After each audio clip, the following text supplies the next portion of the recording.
Hi, ಹೇಗಿದ್ದೀರಾ? All good. ಹೇಗಿದ್ದೀರಾ ನೀವು? ನಾನು ತುಂಬ ಚೆನ್ನಾಗಿದ್ದೀನಿ. ಒಂದಾದ್ಮೇಲೆ ಒಂದು ಬ್ಲಾಕ್ ಬಸ್ಟರ್ ಸೀರಿಯಲ್ಸ್ ಅಂತ ಹೇಳ್ಬೋದು. ಯಾಕಂದ್ರೆ ತೆಲುಗುಲು ನೀವೇ ಮಿಂಚ್ತಾ ಇದ್ದೀರಾ, ಕನ್ನಡದಲ್ಲೂ ನಿಮ್ದೇ ಹವಾ. ಸೊ ಹೇಗಿದೆ ಜರ್ನಿ? ತುಂಬ ಖುಷಿ ಆಗುತ್ತೆ. ಎಲ್ಲೋ ಒಂದು ಕಡೆ ಏನಾಗುತ್ತೆ, ಒಬ್ಬ ನಟನಿಗೆ ಭಾಷೆ ಅನ್ನೋದೊಂದು ಅಡ್ಗೂಡೆ ಆಗಬಾರ್ದಲ್ವಾ. ಸೊ ಕನ್ನಡ ನಟರಿಗೂ ಕೂಡ ಬೇರೆ ಭಾಷೆಯಲ್ಲಿ ಅವಕಾಶ ಸಿಗ್ತಿದೆ ಅಂದರೆ ಖುಷಿನೇ ಒಂದು ಕಡೆ.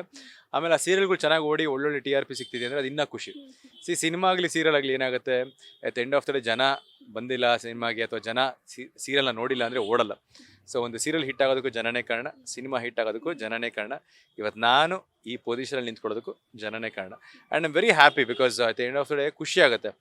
ನಾವು ಇಷ್ಟು ಪಡ್ತಿರೋ ಇಷ್ಟು ಕಷ್ಟಕ್ಕೂ ಒಂದು ಬೆಲೆ ಏನು ಅಂದರೆ when we get the proper recognition ಅಲ್ಲ. ಸೊ ಖುಷಿ ಒಂದು ಕಡೆ. And I'm happy that I am able to do good work. Okay, ಸ್ನೇಹದ ಕಡಲಲ್ಲಿ ಪ್ರಾಜೆಕ್ಟ್ ಬಗ್ಗೆ ಹೇಳೋದಾದ್ರೆ ಎಷ್ಟು ಇಂಪಾರ್ಟೆಂಟ್ ಅಂಡ್ ತುಂಬ ಬ್ಯೂಟಿಫುಲ್ ಆಗಿದೆ ನಿಮ್ಮ ರೋಲು. ಯಾ ಅಂದ್ರೆ ಸ್ನೇಹನ ಸೆಲೆಬ್ರೇಟ್ ಮಾಡುವಂಥದ್ದು ಕಂಟೆಂಟ್ಗಳು ಕಡಿಮೆ, ಯೂಶ್ವಲಿ ಕಪಲ್ಸ್ ಆ ಥರದ್ದೇ ಹೋಗುತ್ತೆ.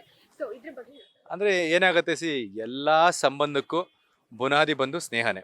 ಓಕೆನಾ. ಸೊ ಸ್ನೇಹದ ಕಡಲಲ್ಲಿ ಒಂದು ಡಿಫ್ರೆಂಟ್ ಕಾನ್ಸೆಪ್ಟ್, ಒಂದು ಅದ್ಭುತವಾದ ಕತೆ, ವಿಭಿನ್ನವಾದ ಸ್ಕ್ರೀನ್ ಪ್ಲೇ. ಸೊ ಹೇಳಬೇಕು ಅಂದರೆ ಒಂದು ಬ್ಯೂಟಿಫುಲ್ ಕಾಂಬಿನೇಷನ್ ತೊಗೊಂಡು ಬಂದಿದ್ದಾರೆ.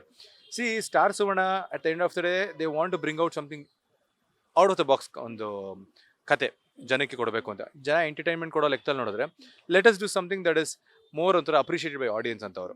ಸೊ ಜನಕ್ಕೆ ಇವಾಗ ಎಲ್ಲೋ ಒಂದು ಕಡೆ ಈ ಕತೆ ಇಷ್ಟ ಆಗಬೇಕು, ಆ ಕಥೆಯಲ್ಲಿ ಬರ್ತಿರೋ ಪಾತ್ರಗಳು ಕೂಡ ತುಂಬ ಸಿಂಕ್ ಆಗಬೇಕು. ಆಮೇಲೆ ಈ ಕತೆ ಒಂದು ಸ್ಕ್ರೀನ್ ಪ್ಲೇ ಏನಾಗುತ್ತೆ ತುಂಬ ಫಾಸ್ಟ್ ಇರಬೇಕು. ಸೀರಿಯಲ್ ಅಂದಾಗ ಎಲ್ಲರೂ ಲ್ಯಾಗ್ ಇದೆ, ಸ್ಲೋ ಇದೆ ಅಂತ ಅನ್ಕೊಂಬಾರ್ದು. ಇವಾಗ ಅದೆಲ್ಲ ಟ್ರೆಂಡ್ ತೆಗೆದುಬಿಟ್ಟಿದ್ದಾರೆ. ಅರ್ಧ ಗಂಟೆ ಒಂದು ಒಳ್ಳೆ ಸಿನಿಮಾ ತೋರಿಸ್ತಾರೆ ಸ್ಟಾರ್ ಸುವರ್ಣದವರು, ಅದು ನಾನು ಗ್ಯಾರಂಟಿ ಕೊಡ್ತೀನಿ. ಓಕೆ, ನಮ್ಗೆಲ್ಲ ಒಂದ್ ಕಡೆ ಕ್ರೇಜಿ ಸ್ಟಾರ್ ರವಿಚಂದ್ರನ್ ಅವ್ರದ್ದೊಂದು ಸ್ನೇಹ ಯಾ ಬಂದಿತ್ತು. ಹೌದು. ಸೊ ಹಂಗೆ ಫೀಲ್ ಕೊಡುತ್ತೆ. ಏನಾಗುತ್ತೆ, ಕತೆ ಪ್ರಕಾರ ತುಂಬ ವರ್ಕ್ ಮಾಡಿದ್ದಾರೆ. ಇದು ನೆನ್ನೆ ಮೊನ್ನೆ ಇದ್ದಲ್ಲ, ಇದು ಆಲ್ಮೋಸ್ಟ್ 1 ವರ್ಷದಿಂದ ಇದು ಪೂರ್ತಿ ನಮ್ಮ ನೇಟಿವಿಟಿ ಏನು ಮ್ಯಾಚ್ ಆಗುತ್ತೆ, ನಮ್ಮ ಆಡಿಯನ್ಸ್ ಏನು ಕೊಟ್ಟರೆ ಚೆನ್ನಾಗಿರುತ್ತೆ ಅಂತ ತುಂಬ ಹೋಮ್ ವರ್ಕ್ ಮಾಡಿ ಬಿಟ್ಟಿರುವಂಥ ಕತೆ. ಆ್ಯಂಡ್ ನಾನು ಇದನ್ನು ಹೇಳೋದಕ್ಕಿಂತ ನೀವು ಸ್ಟಾರ್ಟಿಂಗ್ ಸ್ವಲ್ಪ ಎಪಿಸೋಡ್ಸ್ ನೋಡ್ಬಿಟ್ರೆ ನಿಮಗೆ ಪೂರ್ತಿ ಗೊತ್ತಾಗುತ್ತೆ. It's come out very nice. Okay, ತೆಲುಗುಲಿ ತುಂಬಾ ಒಳ್ಳೊಳ್ಳೆ ಪ್ರಾಜೆಕ್ಟ್ ಮಾಡ್ತಾ ಇದ್ದೀರಾ. Thank you. ಸೊ ಅದೇ ಇವಾಗ ಜಿ ಕನ್ನಡದಲ್ಲಿ ಡಬ್ ಆಗ್ತಾ ಇದೆ, ಹೃದಯ ಗೀತೆ ಅಂತ. ಏನ್ ಒಳ್ಳೆ ಪಾತ್ರ ನಿಮ್ದು, ಒಂಥರ ಅಂದ್ರೆ ವಿಶೇಷವಾದ ಪಾತ್ರ ಅಂತಾನೆ ಹೇಳ್ಬೋದು, ವಿಶೇಷ ಚೇತನ. ಹೌದು. ಏನಾಗುತ್ತೆ ನಿಮಗೆ ಇಷ್ಟು ವರ್ಷ ಒಂದು ಜರ್ನಿ ಆಗುತ್ತೆ ಇಂಡಸ್ಟ್ರಿಲಿ.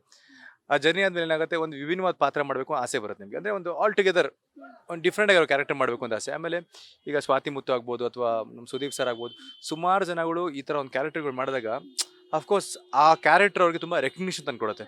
ನನಗೂ ಎಲ್ಲೋ ಒಂದು ಕಡೆ ಈ ಪಾತ್ರ ಜನರ ಮೆಚ್ಚುಗೆ ತಂದುಕೊಡುತ್ತೆ ಅನ್ನೋ ಒಂದು ಆಸೆಯಲ್ಲಿ ಈ ಪಾತ್ರನ ಒಪ್ಕೊಂಡೆ. ಆ್ಯಂಡ್ ಇನ್ಫ್ಯಾಕ್ಟ್ ತುಂಬ ಚೆನ್ನಾಗಿ ಬರ್ತಿದೆ. ಅಲ್ಲಿ ತೆಲುಗುಲ್ ಕೂಡ ಅದು ಸ್ಲಾಟ್ ಹೈಯೆಸ್ಟ್ TRP ಬರ್ತಿದೆ ಅದು. ಸೊ ಎಲ್ಲೋ ಒಂದು ಕಡೆ ಜನ ಅದನ್ನು ತುಂಬ ಇಷ್ಟಪಟ್ಟು ನೋಡ್ತಿದ್ದಾಗ ನಾವು ಪಡೋ ಕಷ್ಟಕ್ಕೂ ಕೂಡ ಒಂದು ಬೆಲೆ ಸಿಗುತ್ತೆ. ಆಮೇಲೆ ನನಗೆ at end of the day ತುಂಬ ಖುಷಿ ಕೊಡ್ತಿದೆ ಪಾತ್ರ.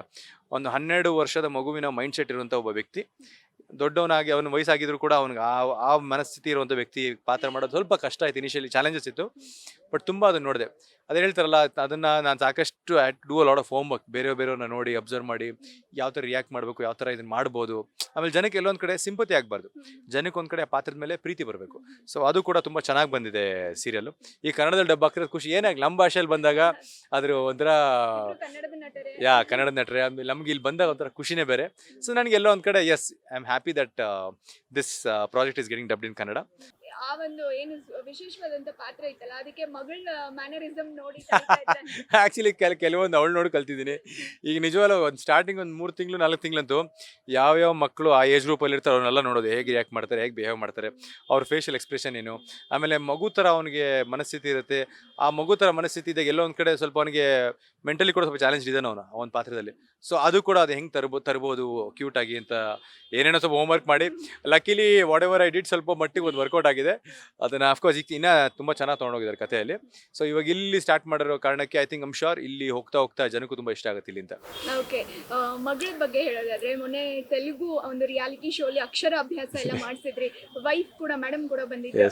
ಸೊ ಆ experience I think it was nice because first time ನನ್ನ ಮಗಳನ್ನ ಒಂದು ಟೆಲಿವಿಷನಲ್ಲಿ ತೊಗೊಂಬಂದು ತೋರಿಸಿದ್ದು.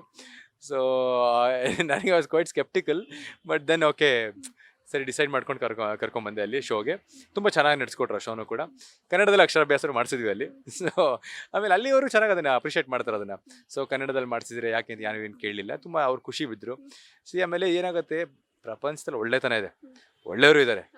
ಬಿ ಎನ್ ಎಕ್ಸಾಂಪಲ್ ಪ್ರಪಂಚದಲ್ಲಿ ಒಳ್ಳೆತನ ಇದೆ ಅಂತ ನಂಬೇಕು ಜನ, ಅದಕ್ಕೆ ನೀವೊಂದು ನಾಂದಿ ಆಗಬೇಕೇ ಹೊರತು ಅಲ್ಲಿ ಚಿಕ್ಕ ಪುಟ್ಟ ಸಣ್ಣ ಪುಟ್ಟ ಏನಾಗುತ್ತೆ ನೆಗೆಟಿವ್ ವಿಷಯಗಳಿಗೆ ನೀವು ಫೋಕಸ್ ಮಾಡ್ತಾ ಹೋದರೆ ನಾವು ಅದೇ ಥರ ಟರ್ನ್ ಆಗ್ತೀವಿ. So let's be nice, let's be positive. ಇವಾಗ ನೋಡಿ ಇವಾಗ ಎಷ್ಟು ಇಶ್ಯೂಸ್ ಆಗ್ತಿದೆ ನಮ್ಮ ದೇಶದಲ್ಲಿ, ಇವಾಗ ಪಾಕಿಸ್ತಾನ ಇದು ವಿಷಯವಾಗಿ. ಈ ಟೈಮಲ್ಲಿ ನಾವೆಲ್ಲರೂ ಒಟ್ಟಾಗಿ ನಿಂತ್ಕೊಬೇಕು. ಆಮೇಲೆ ಏನಿದೆ ಅದಕ್ಕೆ ಜಸ್ಟಿಸ್ ಸಿಗಲೇಬೇಕು. ಸೊ ಅದಕ್ಕೆ ನಾವೆಲ್ಲ ಒಂದು ಒಕ್ಕೂಟ ಮಾಡೋದು ಇವಾಗ ತುಂಬ ಇಂಪಾರ್ಟೆಂಟ್ ನನ್ನ ಪ್ರಕಾರ. ಓಕೆ. ಸೊ ತೆಲುಗು, ಕನ್ನಡ, ಆ ಕಡೆ ಈ ಕಡೆ ಹೈದ್ರಾಬಾದ್ ಎಲ್ಲ ಶೂಟಿಂಗ್ ಮಾಡ್ತಾ ಇರ್ತೀರಾ. ಮಗಳ ಜೊತೆ ಟೈಮ್ ಸ್ಪೆಂಡ್ ಮಾಡಕ್ ಸಿಗ್ತಾ ಇರಲ್ಲ. ಆ್ಯಕ್ಚುಲಿ ನಿಜವಾಗ್ಲೂ ಟೈಮೇ ಸಿಗ್ತಿಲ್ಲ. ನಾನು ಇನ್ಫ್ಯಾಕ್ಟ್ ನನ್ನ ಮಗಳು ಮುಖ ನೋಡಿ ಎಷ್ಟೋ ದಿನಗಳಾಗೋಯ್ತು. I am missing a lot. ನೋಡೋದಕ್ಕಾಗ್ತಿಲ್ಲ, ಅವಳ ಜೊತೆ ಟೈಮ್ ಸ್ಪೆಂಡ್ ಮಾಡೋದಕ್ಕಾಗ್ತಿಲ್ಲ. ಬಟ್ ಈಗ 2 ಪ್ರಾಜೆಕ್ಟ್ ಒಪ್ಕೊಂಡಾಗ ಏನಾಗುತ್ತೆ, first of all dates manage ಮಾಡೋದು ತುಂಬ ಕಷ್ಟ. ಅದ್ರ ಮಧ್ಯೆ ಸಿನಿಮಾ, ಅದ್ರ ಮಧ್ಯೆ ವೆಬ್ ಸೀರೀಸು. ಸೊ ಇನ್ಫ್ಯಾಕ್ಟ್ ನಾನು ತಮಿಳ್ ಪ್ರಾಜೆಕ್ಟ್ಗಳು ಡ್ರಾಪ್ ಮಾಡೋದು ಆಗಲಿಲ್ಲ ನನ್ನ ಕೈಲಿ ಮಾಡೋದಕ್ಕೆ. ಸೊ ಬಿಟ್ಬಿಟ್ಟಿದ್ದೀನಿ. ಬಟ್ ಇದಿಷ್ಟು ಮ್ಯಾನೇಜ್ ಮಾಡ್ತಾ ಫ್ಯಾಮಿಲಿ ಇಲ್ಲೊಂದು ಕಡೆ ಟೈಮ್ ಕೊಡೋಕೆ ಆಗ್ತಿಲ್ಲ ಅಂತ ತುಂಬ ಬೇಜಾರಿದೆ. But luckily the family is very supportive. My wife is very supportive. She is very understanding. She is like okay, ಇದೊಂದು ನೀನು ಕೋಟಿ ಜನರ ಕನಸನ್ನ ಬದುಕ್ತಿದೆಯಾ, ನಿಂಗೆ ಚಾನ್ಸ್ ಸಿಕ್ಕಿದೆ, do the most of it, we'll some more manage. ಅಂದರೆ ಬ್ಯಾಲೆನ್ಸ್ ಮಾಡೋಣ ಥಿಂಗ್ಸ್ನ, ಎಲ್ಲ ಒಂದು ಕಡೆ ಮಧ್ಯದಲ್ಲಿ ನಾವು ಬಂದು ಸಿಗೋಣ ಮಾಡೋಣ ಅಂತ. ಸೊ ಆ ಒಂದು ಬ್ಯಾಲೆನ್ಸ್ ಪಾಯಿಂಟಲ್ಲಿ ಇರೋದಕ್ಕೆ ನನಗೂ ಇದೆಲ್ಲ ಈಸಿ ಆಗ್ತಿದೆ. ಕೊನೆಯದಾಗಿ ಏನು ಹೇಳಕ್ಕೆ ಇಷ್ಟಪಡ್ತೀರಾ ಪ್ರೇಕ್ಷಕರಿಗೆ ನಿಮ್ಮ ಸ್ನೇಹಿತ ಕಥೆಯಲ್ಲಿ ಆ್ಯಂಡ್ ಜೊತೆ 2 ಪ್ರಾಜೆಕ್ಟ್ಗಳ ಬಗ್ಗೆ? Definitely at end of the day small screen ಅನ್ನೋದಕ್ಕಿಂತ ನಮ್ಮ ಟಿ ವಿ ಆಡಿಯನ್ಸಸ್ ಏನಿದ್ದಾರೆ ಇವತ್ತು, ಅವರೆಲ್ಲ ಕೊಟ್ಟಿರೋ ಪ್ರೀತಿ ಪ್ರೋತ್ಸಾಹದಿಂದನೇ ಇಷ್ಟು ವರ್ಷ ಆದರೂ ನಿಮ್ಮ ಮುಂದೆ ನಾಯಕ ನಟನಾಗಿ ನಿಂತ್ಕೊಳ್ಳೋದಕ್ಕೆ ಅವಕಾಶ ಮಾಡಿಕೊಟ್ಟಿದ್ದೀರಾ. ಇದೇ ರೀತಿ ನಿಮ್ಮ ಪ್ರೀತಿ ಸದಾಕಾಲ ನನ್ನ ಮೇಲೆ ಇರಲಿ.